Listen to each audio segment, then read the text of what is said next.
观众朋友大家好，欢迎收看《村民太飞》，我是陈明珍。荔枝出屁股了2年啦，对种的荔枝啊、牛眼、产业啊、农产、蔬产、草产动态影响，主要是因为那种的荔枝、牛眼大发的时间啊。出屁股啊，荔枝出屁股要适给它发，伊就给它治哈，或者来喷农药来防治。但是呢，防治的时间，要草神啊，小朋友嘅碰农甚至碰同嘅产业，也受到连带嘅影响了哈。或说咧。目前嘅产生影响呢，唔单在中南部嘅荔枝牛眼产业天天哦，也经因为北部像公园啦、高原地北度哦，也有产生影响嘅荔枝出屁股嘅现象，甚至扯到花莲也出现了哈。其实到民国88年时间呢，最早喺到金门嚟发现係从中国传过去嘅哈，也竟然也来到台湾，也是过2年来对台湾嘅造成动态影响，那种外来种嘅影响哦。那我台湾喺只海岛，自从了16、17世纪太航海时代嘅时间呢，是因为那种海上没有一个网络嘅频繁呢，韩国人移民嘅迁徙，也带来青岛嘅外来种啊，对于台湾嘅农业生产甚至经济文化都产生同层面嘅影响。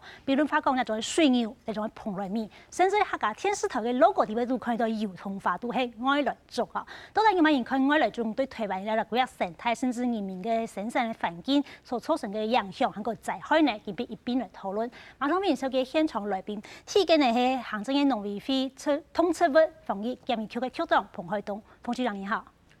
主持人好，各位觀眾大家好。稍等面收嘅第一個來賓，佢係屏東科技大學策委與行內嘅助理教授張翠英張教授你好。各位觀眾大家平安。好。他在面收嘅第3位來賓係台灣生態學會理事長楊國珍楊教授，你好。主持人好，觀眾朋友大家好。好，其實台灣嘅種嘅外來種，甚至外來疫情種啊，哈，呢種嘅防檢區呢種列按造冊來就管理就1000個種啦，哈。裡面面收嘅係呢經驗，大家當係討論嘅荔枝春香、荔枝出屁股。先來看下呢荔枝出屁股，佢係用200型嘅蟲嘅哈，來看到嘅係。佢喺個外來種啊，嗬，唔係台灣原產有嘅，一般發講到出屁股啦，哈，臭屁蟲哈，讓人講沙杯。那它有一些很特殊的地方哈，像這種卵的部分，佢從它14粒就擺胸哈啊，哈。那我想問一下這張教授，為什麼是14顆，不是15顆或13顆？它一定就是14顆嗎？不會多一顆，不會少一顆嗎？跟它的卵巢有關，它卵巢是由微軟管所組成的，好，那它的數量就是14。就是14，是好。那一年呢，这叫鹅卵都失敗，所以它最多可以產到140顆卵哈，一個生命週期哈。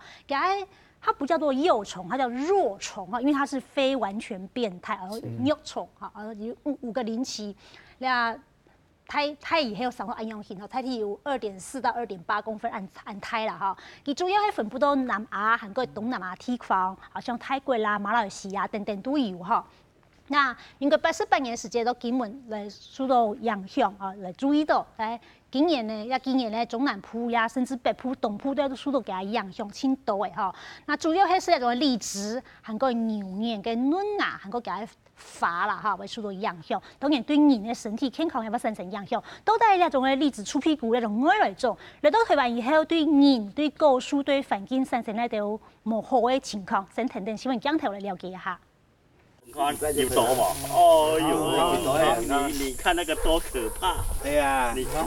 最近政府卡選紅牛年樹上報有荔枝出屁蟲，個新嘅幾面流行會看到當手。啱冇到嘅什冷啲咁樣嚇，如果表嘅什麼人嘅唔見啦，就哦嘅波浪，出邊槍然邊咬到樣嘅。我都唔知解咩啥嘅毒意啊，就看到佢個。一下感覺眼痛嘛，個眼粗啊！樹方還有去年把荔枝出屁蟲噴到陸上嘅粉，佢先向農民減分裂。上到之前，到荔枝園噴咗嘅時，把出屁蟲噴到陸江不久，都連晚行到社會鏡。你看，這動員呢？你看，用完嗬，見到係冇乜爛啦嗬，一棍啊！本來係無上嘅噴農藥，未無奈何愛噴藥來防治。隔壁要略咧食藥嘅嗬，當每都唔掉，冇些都唔掉呀。啱爭要留安度，冇睇嘅書包，今日佢都先結啦，結果你看就哎呀。本身有種荔枝就係牛年嘅農民用農藥寫了減少荔枝出屁蟲嘅數量，但是對頭路選上嘅這兩條樹冇人管理，就係生態嘅問題。每一个单头的时间，基本来都无久的啊，伊都无咧输神的东西，很结果来喷一头，来做房子，也居民的意愿嘛无过啊，伊讲所以讲也洗都由安尼装头来做。唔止南投，到台中华山区的位置，则有木浪口的树，都多少看到荔枝树皮虫。它时不时会从你的头上飞过去，你在走健康步道的时候，它就会从你的身上飞过去。甚至有些人会在野餐，他会在草地上野餐，他会停在你的附近，你也不知道。树皮虫一摆西上14粒卵，因此喺外来种无天铁，当局做切到几头树做法树害，唔但向农民的经济收入不减少，未有连带影响到附近生活的居民。台湾新闻一样片看到那个卵茎比蓝铁了，其实好像也蛮难的。它卵壳是不是很硬啊？这个张教授。对我们来讲，我觉得它的卵壳应该还好，只是因为它是比较大型的春象，所以产下的卵会跟其他的物种，我们会觉得比较稍微坚固一点这样。但是事实上，我觉得其实还是可以。所以它的卵有毒吗？我们要去压它，要不要小心？卵没有毒，卵没有毒，卵没有毒，所以尽量打没有关系。是，没有毒。好，那么认识一下荔枝春象。其主要的寄主黑荔枝牛念树，还有一种台湾栾树，所以像一些校园啦或公园里面会有这个台湾栾树啊，这个来种的话，其实都会有产生荔枝春象这个寄生的状况了哈。该给的看一下，它1年大概就是一个世代，好，所以它成虫大概可以活200到300天左右哈，所以那给它生发历史，包括卵、包括弱虫、包括成虫，会3个阶段。当年跟深夜冬夜是越冬期，那这个越冬期是冬眠的概念吗？还是说它就是过冬？那这段时间它活动比较少，张老师。这段时间它算是一种休眠的阶段，那它不太活动，也不会喷臭液，然后就静静的在树跟树的交界处，或者在它栖息地的附近，然后就只有静止。比较重要是3月到5月是它偶卵的期间啦，所以它这3到5月产卵期。也是另外一个很重要防治点，等一下我们可以来讨论哈。其主要黑是那个荔枝牛年跟嫩芽，佮给它大发给发了哈，佮那种大结子的幼果。最主要对农药产生影响，对人的身体健康产生影响，是因为你抽氧的时间会喷出这种酸性的臭液，你会被喷到的时间，像台湾新闻一样变多个不说难饮会痛哦，甚至会皮肤溃烂哦。感觉很可怕哈，但是呢，不管呢，你还有发现到贫富小峰那种东西呢，其实係一種台灣本來有嘅朋友啦哈，都係來寄生在這個亂地杯度，會產生一點好影響哈。那我想先請教一下我們的張翠英張老師，就是說，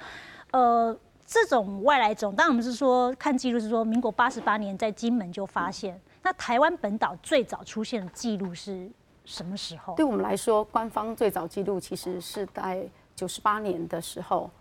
我们有收到第一个样品，是从高雄前镇区的农民他送来，确定是荔枝春象。但是据这个农民他自己的说法，他大概在前2到3年就已经看到这只虫在他们家所种的荔枝跟龙眼上已经有发现，只是他到了98年那一年的时候，因为他自己所种的荔枝跟龙眼几乎没有什么收成。所以他才将这个虫送出去，因为没得吃了，造成他实质的这损害了，他才去注意到。是他受到惊吓，喷出那种酸性臭液，会造成皮肤溃烂，里面是有什么成分吗？那如果被喷到的怎么办？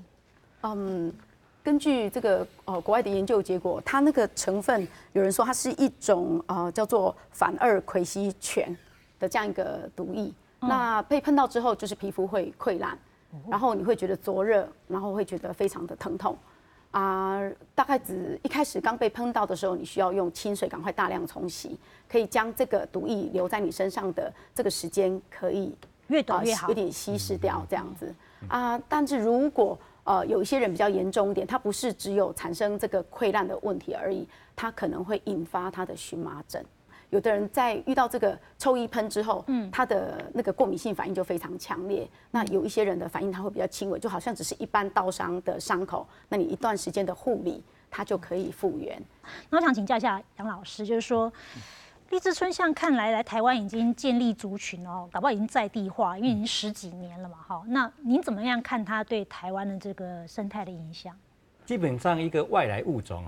它进到一个陌生新的地方，它就因为一开始没有天敌，或者是说这个地方适合它生长，对吧？它就可以快速的扩张它的族群啊。那这个时候呢，就什么，就是会对当地的生态会造成某一些的影响，因为本来这个地方到所有的物种都形成一个什么，一个叫做平衡的状态。你突然一个物种过来，突然间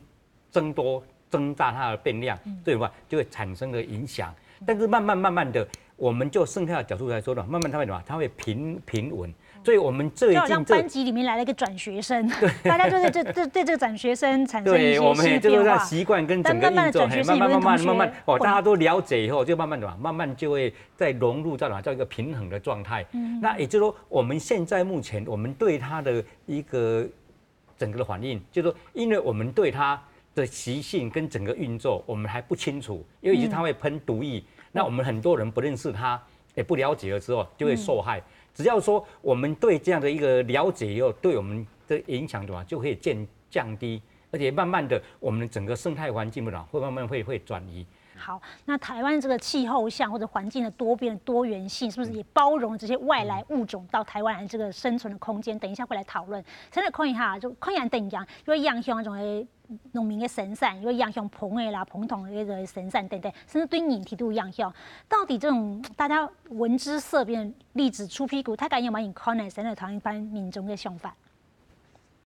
第一个你要看到就是说，如果你看到一个卵粒，或者在你住家附近纱窗有看到一些卵粒，它其实它是没有毒的，也没有什么害。如果你可以处理的话，就是把它摘下来，销毁掉就可以了。它是无毒的，也不用担心。有时候你在你的棉被看那个晒棉被的时候看到那个，其实它只是希望把它的后代采下来而已，所以它其实那些卵块你把它处理掉就可以了。我们也希望透过所有的农民自己来自助了，就是把这个栗子春香的密度能够降下来。我们今年示范到目前的成果，大概就是收到14万多的软片。那一个软片，一般栗子春香的产卵是14克到15克的，一般是14克，偶尔会发现有15克，所以你看14万多的软片，就有好几百万只的栗子春香，就被我们扑灭了。我想这也有达到一定的防治效果。台湾一个书都访问的民众讲，其实他一直想把它卵产下来而已啊。那老师刚刚有请教过，他说其实这产下来卵的这个把它刮掉就好，把这卵处理掉。那衣服如果就看你心理状态，如果你觉得很可怕，你就拿去重新洗一洗，其实没洗也不会怎么样啊。就算是它孵化出来，就算你挂在衣橱里面不小心没有注意到，挂在衣橱里面它孵化出来没有东西吃，那个虫也会死掉。所以看起来好像是我们有点大惊小怪，或者说我们把它想得太严重，但是不是真的这样子呢？我们要怎样来防治它还是很重要的。看一下，抗栗子出屁股大作战有物理、化学跟生物3种，真的可以物理的防治，很不干。好，来主要对一种的成虫啦哈，摇动或敲打树枝、树叶，震落成虫再捕杀。好，那我想请教一下张教授，捕杀它的时候有什么诀窍没有，或者说该防护的这个安全事项？这个点我可能要说明一下。基本上来讲，我并不支持在成虫的防治上是用摇动或敲打树枝，因为当成虫在树上你去接近它的时候，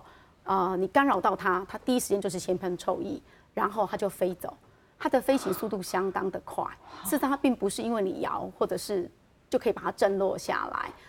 这个动作对于弱虫可以，对弱虫可以。然后所以它因为把它震落下来之后，弱虫它为了涂粘胶，就是不让它再爬回去树上面，这个动作可以。但是成虫，我认为这个惊扰其实是风险很高。张教授告诉我们啦，然后我来考下来，大微细呢，可能迄弱虫那忙边都生虫的时间来还好。那卵块当然是直接把它销毁掉，像彰化有的收着，台中有的收卵块一片卵块2块钱嘛，那直接也花了很多防治费用。那刚刚老师讲说，在树干底部涂一圈粘胶，那防止掉落地面的弱虫呢，可以爬回树上把你养起来。那其实是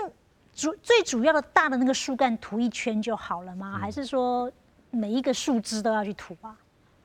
应该在推广这个的做法上是在大的树干去涂一圈的粘胶。但是我想提出一个防治的方式，是我如果跟农民宣导，我可能会建议他用比如说用高子碱，或者是他用其他的可以工具，它能够直接连同树叶加上群聚的若虫。它的若虫有个习惯，它会群聚在叶片上面，那或者枝条，那你就连同这样的一个叶片，它群聚的地方，把高子碱把它剪下来，然后直接放到我们的塑胶袋里面。那化学防治的部分呢，又是什么？好，化学防治部分，那就是采用防检局公告的化学农药来防治。那我想请问一下冯局长，目前在防治这个部分，我看有什么陶丝松啊，或什么之类的，有系统性的，也有除虫剂。那这个效果分别差异在哪里？优点和缺点是什么？介绍一下可以吗？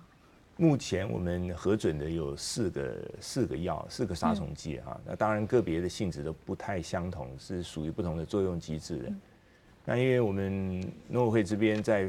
登记农药的时候，都期望就是说不要只有一种，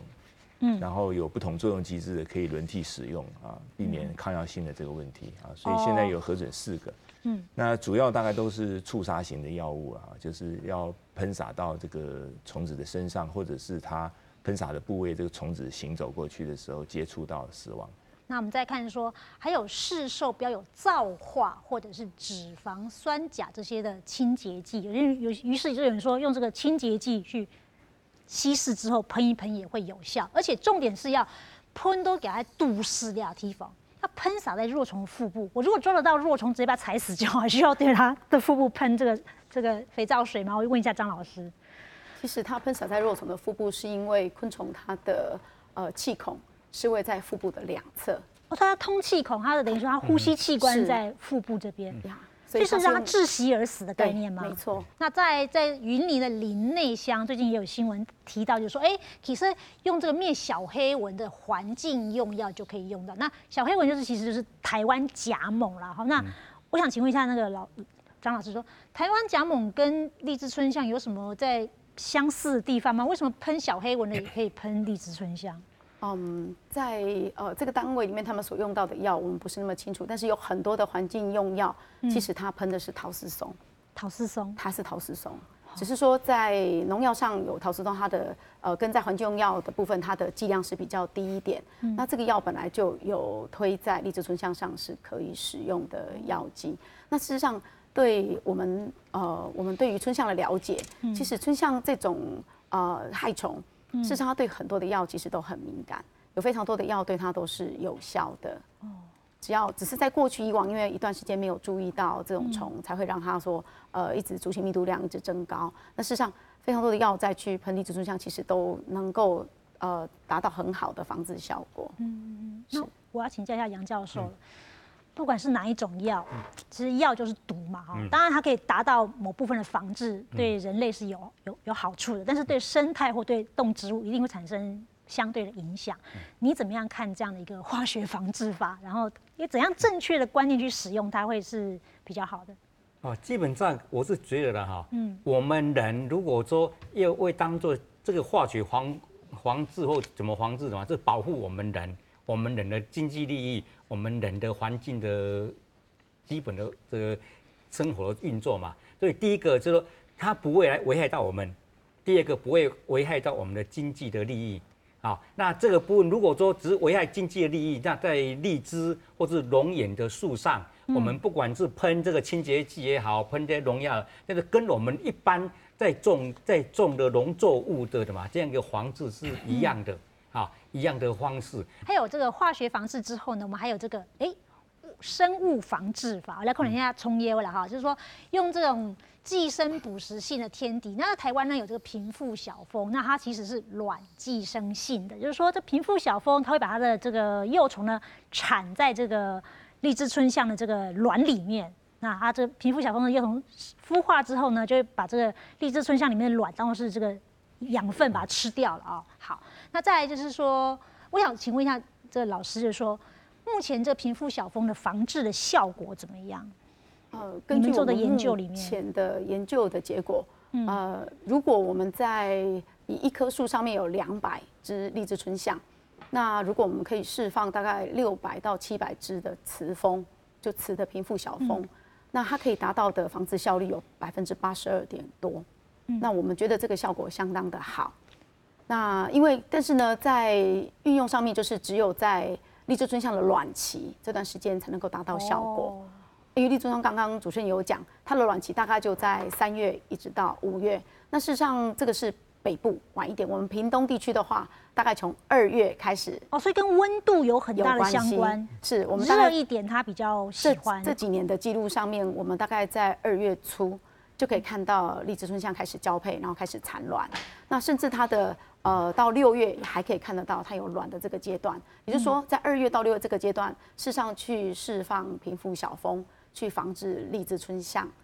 你看到那个羽化孔上面就一个圆圈的，那个是平腹小蜂。是。那如果像这种很明显就一个圈一个孔，它羽化孔，平腹小蜂从荔枝椿象卵面羽化出来，那是单元卵寄生蜂，所以一个卵面就1只平腹小蜂。是。那这个是寄生蜂。那你现在看到那个壳很明显，好像是一个裂开的，比较明显的，它那个是出来的是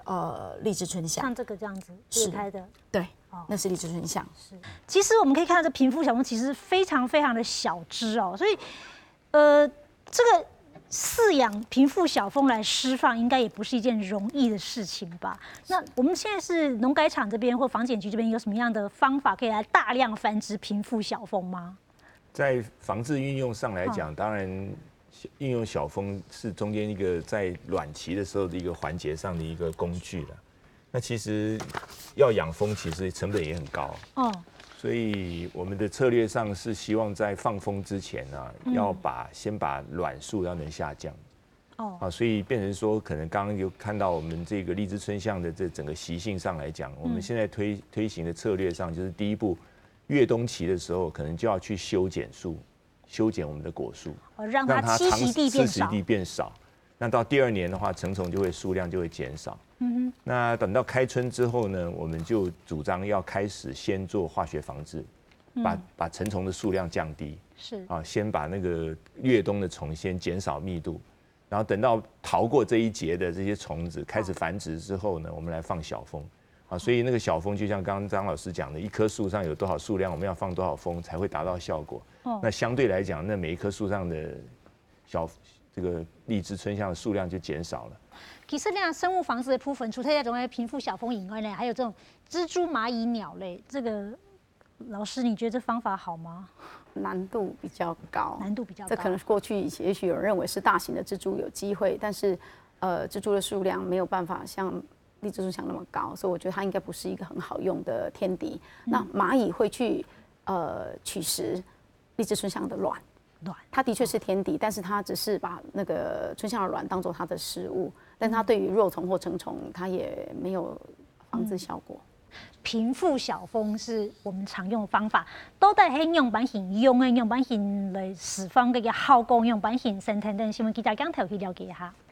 要看你这个有没有被平腹小蜂寄生，就是因为像平腹小蜂，你们大家可以知道，平腹小蜂其实比较瘦嘛，那它出来的时候会是一个圆孔。这就是平腹小蜂羽化出来的卵孔。看到16個熱烘嘅卵，基本盤平腹細盤寄生，無法透過鋪荔枝臭屁蟲，農民多少有得放心。区公所今年来放的话，我是觉得寄生率还蛮高的。以整体来讲的话，大概寄生率应该有30-40%吧。然后它的特性就是说，它会将卵产在荔枝椿象的卵里面。那它的卵就是它的小孩子就会把荔枝椿象卵里面的组织都给吃完，所以荔枝椿象就会死掉，没有办法孵化出来。要打开盒盖，然后放离它就是卵最多的地方，这样就可以了。它们就会直接跳下去。对。種到角度看起來像係熱管嘅平腹細盤喺台灣嘅野生種，苗栗區農改場去年用蓖麻蠶來做替代寄生，輸出大約10萬隻嘅寄生細菌，佢全部無風期農廢列島，一公頃用2萬隻嘅平腹細盤，嗰部農民用去研讀，減少荔枝臭屁蟲卵絲嘅鋪出來的量。天敌就是生物的东西是不会有100%的这种防治效果，所以我们认为其实最好还是平常的时候，农民还是要辅助搭配一些，就是用物理防治啊，将成虫给敲除。每日之生态风气效果有限，农民用贴布前树头喷盐无盐机，防止细虫对上粒接落个的花，佮对树头贴上树。喷那个连营胶那连胶剂可以防止春香在会爬树上，作为防毒蛾啦，一些蚂蚁啦，可以防止它再爬到树上去，效果发觉蛮不错的。土山有色风气，但是像系中丹府嘅荔枝园旋风，只系冇人久嘅牛年园，而且冇人管理。土山有喷药部分已经死撇，但是未有其他只嘅细虫，不包上树去침食物来源。下次摆嚟嘅臭屁虫、黑公新虫，是背咧做背起隔壁嘅猥琐，至少影响撇嚟冇浪口嘅树。好，刚刚我们看到这个苗栗农改长是用蓖麻蚕来当时它的这种替代性的这种寄生寄主代用寄主。那老师除了蓖麻蚕之外，好像你有用过不同的是我们早期开始研究的时候用的是一种叫银条斜线天鹅，也是一样是鳞翅目的，它所产下的卵。来供给平腹小蜂来继续繁衍它的族群，那事实上效果也还不错。但是象形蚧这2种天鹅的卵稍微比蓖麻蚕小一点。那如果它的卵比较小，它所养出来的平腹小蜂个体就会比较小，然后如果是蓖麻蚕养出来就会稍微大一点。那当然用原来的荔枝春香的卵就特别又更大，它的体型就会稍微再大一些。但是一样都是同种，而且它也一样可以有很不错的那个防治效力。大家喺用版型来做嘅面对那种荔枝粗屁股，用版型来面对佢持续佢然后那种再可以放变到最大呢，咱看一下一般民众嘅想法系乜嘢？我们是要防治荔枝春象，我们采取生态的工法，这个放了很多的这个平腹小蜂，希望呢能够借由生态的一个天敌呢，能够来消灭我们的荔枝春象。结果呢，我们发觉到这个效果并不是很好，所以呢，在最近呢，我们采取要喷洒农药的方式来进行，那包括我们的亚灭培等等。那么大概花了大概20万的经费，希望能够呢在荔枝要采收之前，能够将荔枝春象的危害降到最低，能够提升我们荔枝农的一个收益。因为养蜂农民最害怕在开花期遇到果农喷药，一喷农药，我们的蜜蜂就会中毒，大量死亡。那蜜蜂中毒死亡，一方面养蜂农民就采不到蜂蜜，另一方面没有蜜蜂协助授粉，荔枝龙眼的结果率也会降低，影响到果农的收成。所以台湾养蜂协会对于政府推动平腹小蜂防治荔枝春象乐观其成。比如说好了，我们的红鸡眼春象我们是有互利共生，它也拿来做，也对他们，比如说我们在防治上，我们来消灭这个红鸡象春象就不是那么的正确。那对外来一种荔枝春象的话，那我们就是在课程上要教小朋友去认识外来种跟原生种，好，那也要了解我们的生态这个食物链，好，那从这个过程里面让他们了解说，我们整个环境上面。有小朋友是有些是对我们有利的，有一些对外来种会侵害到我们原生种的，我们要加以防护。好，其实最主要还是敌己就是知己知彼所以看到那种的荔枝春象，荔枝粗屁股，其实生命周期有3样无同样解脱，也有无同样的时期所以综合防治精准的用药的，乜个时期用乜个方式，用乜个药的，是非常重要的。先跟大家复习一下好了。这每年10到2月越冬期，这个时候可能是比较适合施药，可是它藏得很密很隐秘，所以找又找不到，所以这个时候好像比较要用药化学防治比较困难一点。那这个时候用那个物理防治把它摇一摇打下来会比较那个吗？好像也不太容易哦。可以修剪。可以修剪啊，减少它的这个栖息地。好，所以这个越冬期呢，可以修枝啊，然后让它减少它栖息地。那交尾期时候就是成虫，那这个时候就是可以喷药嘛，而且它经过冬天之后，可能身体比较弱，所以这时候也是不是老师这个时候用的农药剂量会稍微低一点，就可以收立竿见影的效果？剂量低倒不一定，但是这个时间点是因为它活动期。所以我们很容易可以在喷药过程当中可以直接药剂可以接触到昆虫的虫体，所以会比较有效。对，越冬期是因为它躲藏起来，有时候我们在喷药的时候，事实上是没有办法直接接触到虫体，所以就看起来效果会比较差。这是刚刚局长所说的这个策略是对的。如果在那段时间做修剪或者甚至有些农民他愿意稍微做矮化，未来他在防治上面也会比较容易一些。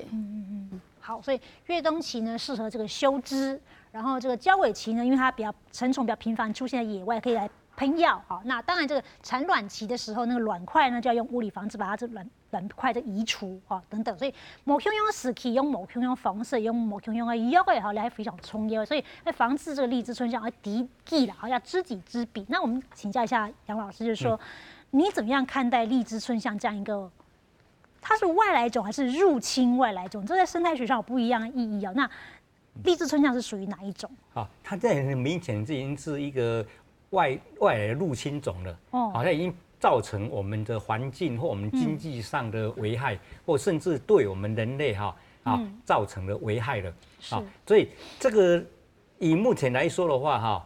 我的理解啦就是大概就会像说，它进入我们这个环境以后，它突然间变多。如果说我们的贫富小丰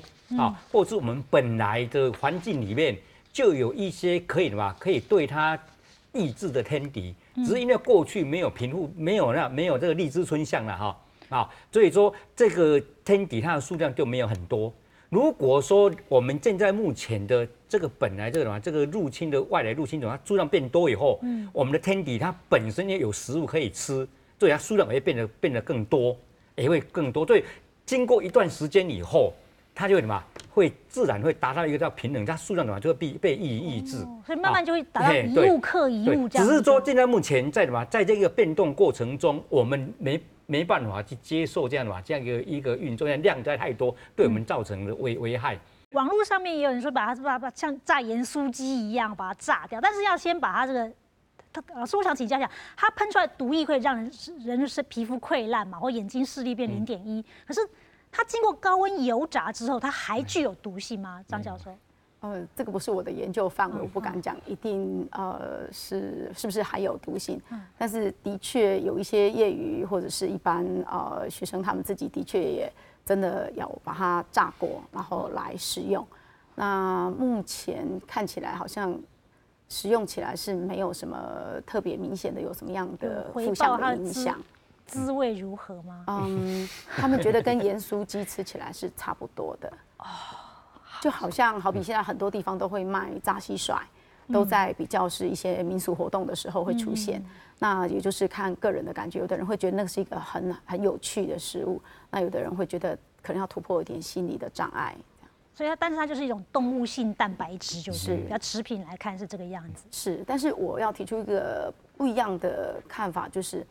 很多时候如果他用高价可以收购。那我们有时候在学术的这个立场面也会很担心，它会变成是一个商业，是有利基的。所以我们想要防治荔枝春香，但是有一群人会去蓄意的养荔枝春香，是有可能会产生这样的一个状况。所以这个可能在也许未来政策在考虑上面也得要思考，说不定不见得这是一个非常好的一种防治方法，反而变成在推广在养荔枝春香。我们究竟怎么样看外来种在台湾的整个大的生态系里面它所造成的这些影响？那但是我们先来看有害的部分。其实农委会早就已经把这个10大外来种已经列册来这个管理了。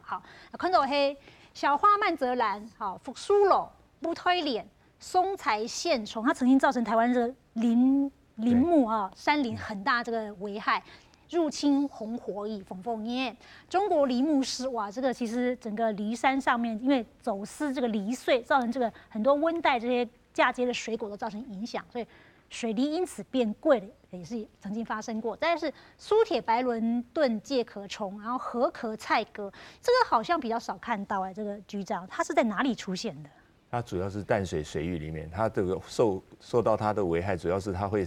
去堵塞那个很多像电厂的那个进水口啊这些地方。它大量繁殖会塞住那个。对。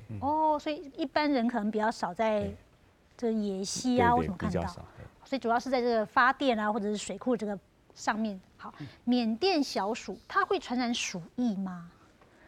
台湾没有鼠疫啊，第一个要先讲。那当然，啮齿类的有可能传染鼠疫啊，但是这个也目前仅局限在台东地区。台东地区。对。好，多线南溪。那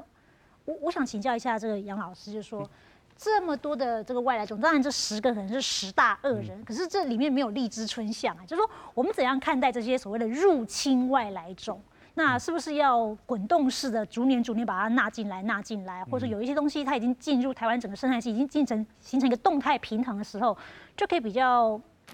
轻松的来看待它？是以目前来说的话，像这里面植物的嘛，就是小花瓣泽兰。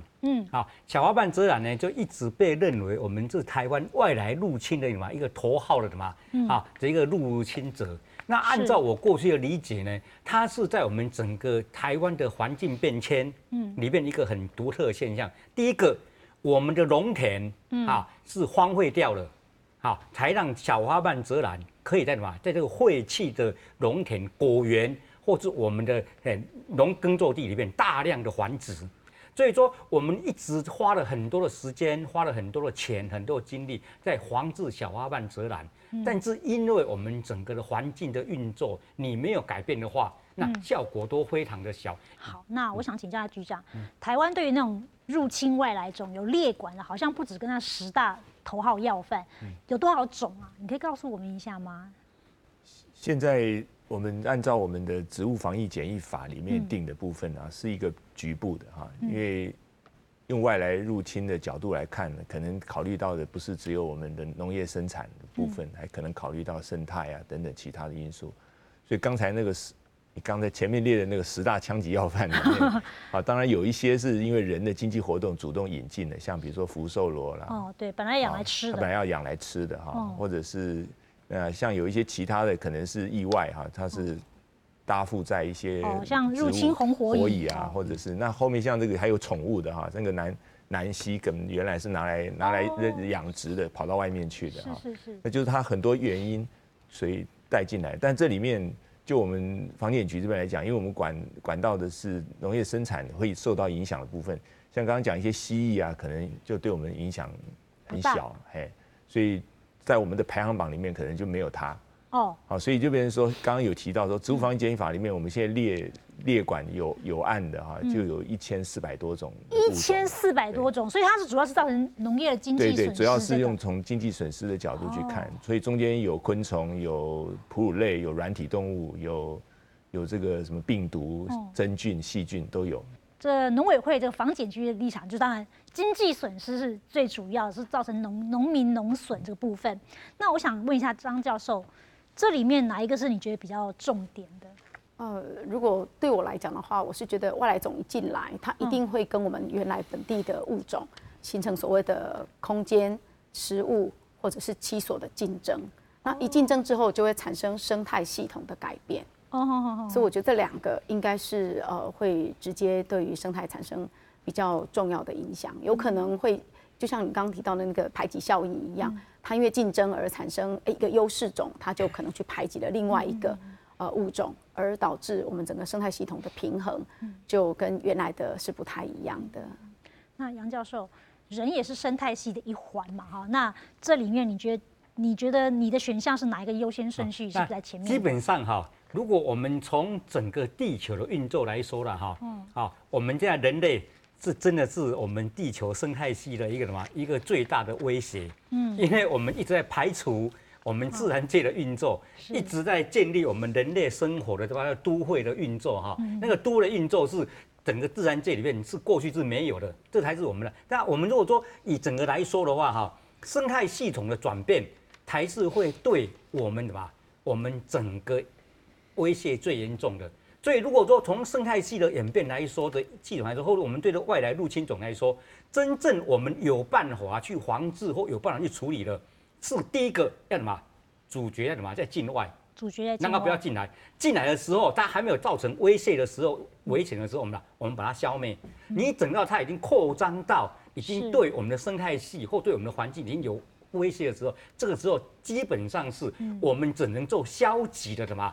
叫做不要威胁到我们的直接的伤害，不然你已经没办法把它消灭掉了。所以整个来说的话，哈，我们对这个整个的外来入侵种，你只要造成危害了。经常都没办法解决，譬如说福寿螺也好啦，哈，我们的小花瓣蜇兰啊，你根本就没办法去消除。就算甚至它在台湾这10-20年来，已经变成是台湾整个生态系或食物链的一环了。对，所以慢慢的，如果说以我们整个环境的演变，只要是我们的社会的运作或我们人的运作能够去调整，跟它可以结合，这样就不会造成威胁。那我们从这个荔枝春象这个害虫造成农损这部分，所以这个防检局在农委会的这个架构下，他认为造成这个经济损失其实是最重要。那当然，学植物病理或者是学生态老师告诉我们说，事实上生态系统的改变是非常重要的一个影响。那我们就来看到说，在台湾的这个病虫害或者是外来入侵种的这种防治上面呢，它有哪些部分是我们要来注意的？刚刚我们从前面讨论有听到，就是说，事实上在民国98年，台湾本岛有第一支被记录的样本是在高雄的前镇，已经算都会区了。可是往前推，可能是94年，刚刚局长讲，可能94年它就已经从金门或什么其他地方进入台湾本岛来，所以等于说94年到98年这样是一个空窗期。那这个东西，它可能在这3-4年时间就已经在台湾建立族群，甚至因为它没有天敌，搞不好已经在地化，或者说它就已经在台湾活得很好，因为本来这气候就非常的相近，有相似的这种作物的农作物的这一部分。那我想请教一下杨老师，就是说我们这样注重经济损失，但是对于整个生态好像没有那么样看重，我们这样的防治管理，在权责单位上或者政策思考上面，有没有什么值得被建议的地方？我一直觉得我们的整个台湾的整个的运作太看重于目前的经济，我们都把经济发展或把现在经济的收益当作我们的全部，我们比较少去思考叫做未来，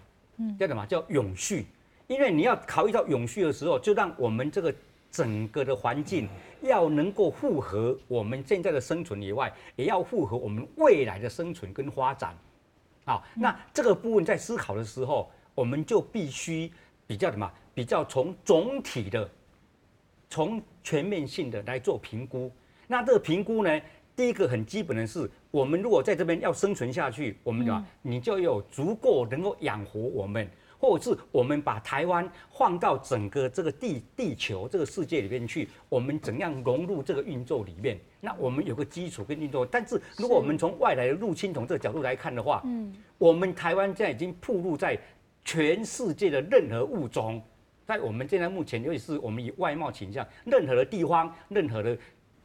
船只、湖泊都任何这船只或飞机都任何到我们这个地方来的情况下。我们实在是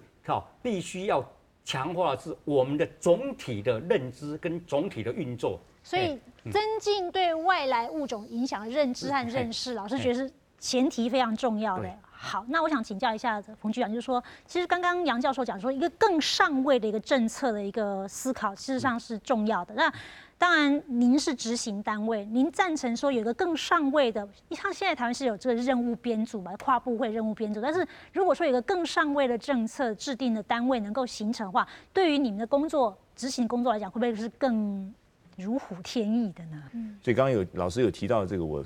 是个人是还蛮赞成的，就是说把它从经济面的考虑要扩充到整个生态环境的一个永续。但是这个可能要有一些更高层级的这个跨部会的机制来形成，因为每一个主管部会可能都会有牵涉到一些行为是跟外来种的侵入是会产生关联的。像航港局、交通部的航港局，可能就是海岸的口岸的管理。所以变成说，那以目前来讲，我们防检局主管，因为我们是在农业部门里面，所以我们对农业生产上面是列为最优先要考虑的。所以目前也建立了很多机制在管控这些事务上面。所以将来就是如果继续巩固这一块的话，至少我们在跟农业相关的这些有害生物的这个跟农产品的贸易这个之间产生关联性的这一个区块，我们还是可以继续维持住。那我们想想看，强化外来种经营管理，那刚刚杨老师认为说，其实是这个认知和认识是非常重要。那我想张教授呢，你觉得哪一个是你比较觉得重要的？我自己是觉得，首先真的是需要从外来种的认识，那宣导教育。我觉得这个区块应该要再多做的更多。所谓宣导教育是针对农民吗？还是像他现在已经入侵到都会区，甚至校园里面有这景观树木，有这个台湾栾树，所以校园里面是不是也要一并来推动？我自己是认为要从校园推动，特别是像小学，那他们都有从生态的部分，他们开始在学习当中。那在社区，甚至社区也可以办一些的讲习，或者是让他们认识这些外来的物种。那他们一方面他们认识了，他们知道它的危害性或者严重性，也许他就不会像有的人去把荔枝春香当作宠物，然后导致受伤。对，因为它若虫真的很漂亮，就颜色很鲜艳，然后图案也很精细。是，那也有可能有一些人会把像红基源春象、红心春象，它可能在台湾栾树上面，事实上并不会造成严重的影响，可是他就会误会以为它就像荔枝春象一样，一定要完全的防治。那这个概念上面来讲，可能都是需要被修正。所以我觉得在宣导教育的部分，不是只有针对农民，可能针对一般我们的社区民众，或者是从小学开始的这个学校的教育，就可以开始做宣导。好，那刚刚其实最后想请教局长，就是说，刚刚局长讲说，事实上我们临近东南亚或一些比较亚热带或热带地区，他们的作物跟我们比较相关嘛，比较一样。那不管是我们从引进来当经济作物也好，或什么之类的，所以相同这些害虫可能也会进入台湾。那进入台湾可能没有天敌就扩散得很快。那我们现在有这个南向政策嘛，哈，就是说我们会不会针对这样的一个植物的病虫害啦，去做这种去研究，跟当地东南亚这些学术单位去做，或官方单位去做交流和沟通，资讯的互相告知，这个工作我们有做嘛？因为这个部分我们才能够在强化，就是才在立法管制外来种时候才会有所依据嘛。那推动相关研究部分，其实才是将来在防治上面会有所本嘛。这个部分的工作我们有在做吗？做得怎么样？刚才前面因为也已经提到了，就是说我们有一个按照我们植物防疫检疫法，我们有1000多个物种是我们在我们的关注的清单里面。那这都是已经是依据刚才这个逻辑已经建制出来的一个管制对象，已经有做了。那当然，全世界各国有可能有风险的，都在我们的评估范围之内。那当然有一些对我们来讲，那个贸易量是比较低的，有一些贸易量会比较高的。但是我们是按照全世界的记录去做的评估，所以也就是说，不管你跟我有没有贸易来往，你都是我们就是你是有潜力会传入我们有害生物的来源的话，我们都把它列在这个来源里面啊，不会因为有没有新南向或者是有一些特定的贸易的这个地区而有任何的差异。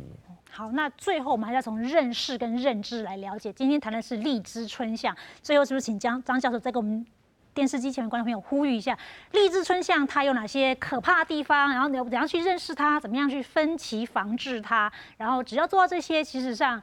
就不用太过于惊恐。我大概这里宣导一下，就是其实荔枝春象它1年1代，它每年大概就是从南部大概2月开始，一直到可能5月6月都是它的卵期这段时间。那但是因为它在交配繁殖的这个时间点的时候，它喷臭液的这个行为就特别的明显。那包括若虫，它也会喷臭液，所以民众其实如果真的在你所居住的环境当中，如果看见的荔枝春象，要接近它的时候要特别的小心，就是要做防护，或者是有些农民或者是居民他要自己去自行做防治的话，也要很好的防治措施，譬如说他可能要有穿比较有能够阻隔这个臭液喷的这样的一个雨衣啦，或者像我们有防护衣，那或者我们就是戴这种比较全面的这种护目镜，可以保护住自己的眼睛。那如果用脚踩它，有要注意吗？脚的部分就是当我们在做踩的动作的时候，当然有时候因为我们的角度的关系，它在踩的过程当中，当然如果它臭液喷了，也许我们有可能会受伤。所以大多数我们是希望先能够把这个立志春象踩进去一个塑胶袋里面，再开始踩，或者说有一个防护的东西，它虽然掉下来了，你可以把它挡住之后再去踩，这样至少可以先保护自己的安全。我觉得这个非常的重要。然后，但是也不要过度的恐慌。我觉得有时候媒体的过度的报道会让那个，尤其是进去产卵那个卵会可能产生的严重影响。